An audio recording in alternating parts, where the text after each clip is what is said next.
Hello, Provo City. I am Superintendent Dow from the Provo City School District. Today is Friday, April 12th. I hope all of you enjoyed a wonderful and relaxing spring break. And we are now in the home stretch of the school year, and we have so much going on and lots to do.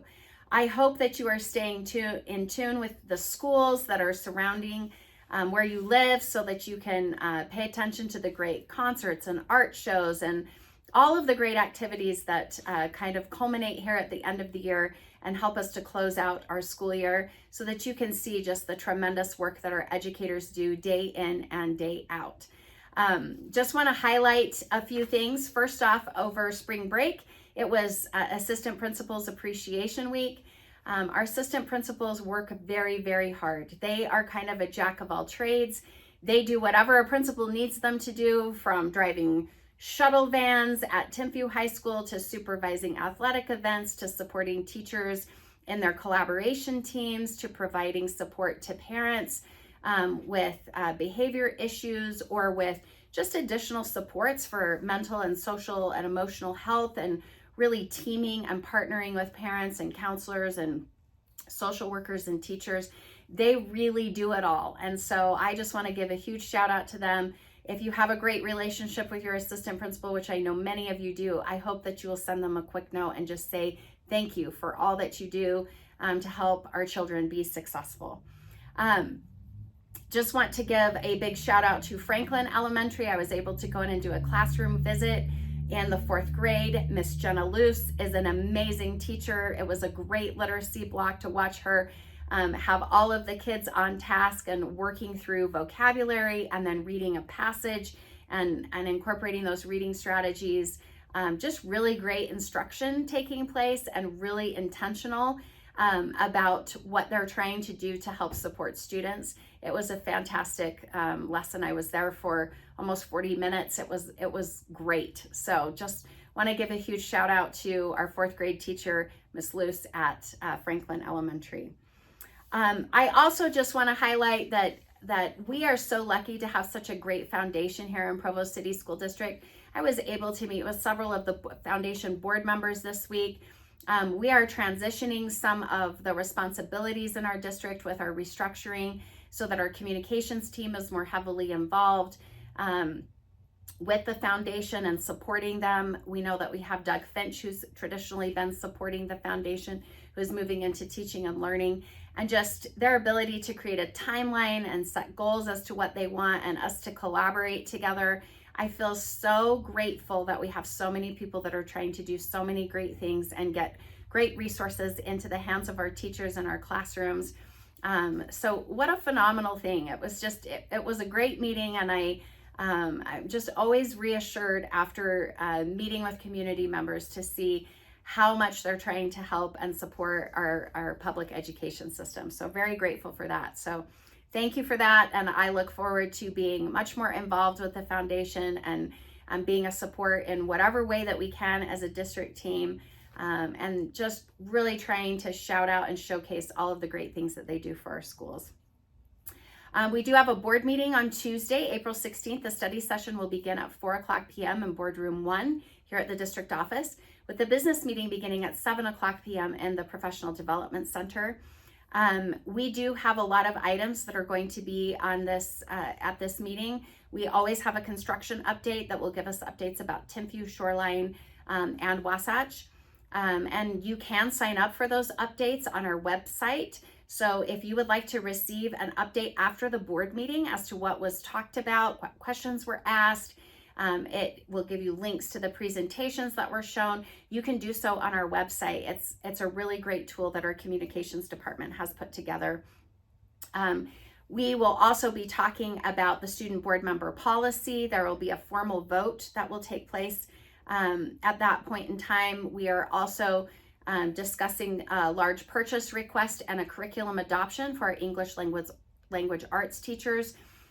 They have gone through a significant review process and really done a great job of making sure that we are providing a curriculum that has supports for our multilingual learners, as well as supports for our students with disabilities. We have had individuals ask about, as things might be added to that curriculum? What is our review process for that?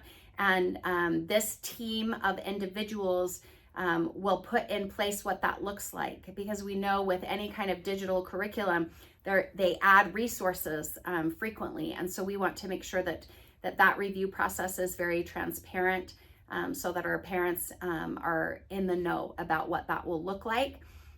We are also adopting a more consistent process for which novels are taught at which grade levels, and just being very transparent with our parents about what is happening in our classroom, so that we know that you're entrusting your children to us, and we just want you to know that we are good stewards of that, and do our utmost to ensure that what we are providing for students is appropriate, is in alignment with our state standards, and is something that will benefit our students as we develop their reading, writing, and critical thinking skills, and speaking skills, to be quite honest. That's also a very important part of our ELA standards. So more to come on that. That curriculum does not get officially implemented until not this next school year, but the 2025-2026 school year. We start the process of purchasing that curriculum and training teachers, and really establishing those clear processes so that our teachers know what needs to happen as they're utilizing this curriculum in their classroom. So just wanted to give you a heads up about that. We have sent out a survey to our entire community about Camp Big Springs. I want you to know that we know this is a very important learning experience in our community. And so we just want some more insight, if your student, in fact, has never participated in it, maybe why that's the case, so that if there are some barriers that are existing, that we could help break those down, and to really provide greater support to our families, so that anyone who wants to participate can. We want to make sure that we're continuing to make that learning experience very valuable for all of our families and students. We are working on our strategic plan. Today, our district leadership team is working through our 5 priorities that have been proposed by the steering committee. What they will also be looking at now is starting to set goals and strategies for those 5 priorities, and then they will take that back to the steering committee later here in April for some feedback, and then the steering committee will make some recommendations to the board, and there will be a really strong strategic planning meeting at our April 30th board meeting, where we start to finalize most of that. So our goal is to have our strategic plan in its final form by our June board meeting. So just want you to be aware of that. We do have Find Your Swing pins for those of you that have read the book, The Boys in the Boat. If your students have read the book, they can go to the front office and get those pins from their principal. We are excited to share those with you, and principals can reach out to us if they need additional pins. We're very excited about that process. We know that this is going to be a crazy time of year. April and May, we are moving into our testing season. We'll have more information about things that you can do to help support your students to be prepared for RISE testing, Aspire testing.